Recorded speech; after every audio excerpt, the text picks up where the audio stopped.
So you're probably familiar if you edit in Premiere Pro that since one of the recent updates, there are so many with iPhone, that the video is defaulting to a color profile that isn't necessarily read well by the default in some video editing software. And for that reason, when you're scrolling Instagram or, wherever, you're gonna see like an unusually bright video, and if you pull it into a video editing software, typically it's very overexposed. So I'm going to show you how to fix it. I've tried a ton of ways to fix this, and some are as far as being effective, where like you'll set all of your color, exposure, shadows, highlights, all the things, and then you export it and it's just like the color's a little bit dull. I know, I've been there. But I'm going to show you how to fix that before doing anything. You just pull in your footage, fix it, you're done, you're good. So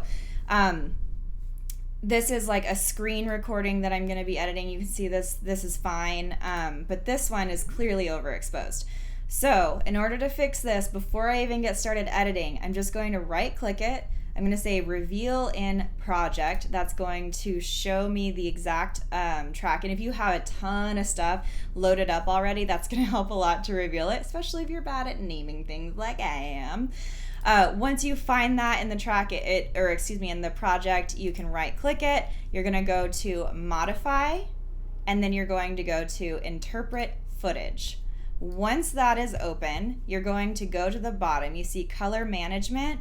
You're going to select color space override, and whatever this is on, you're going to change it to REC 2020, and I'm going to show you the difference. So I haven't applied it yet. It's on the 2100 still. So REC 2020, okay, boom, done. It resorts back to what it would have been based off of just original footage, and then I can edit as normal and export as normal, and it will come out normal.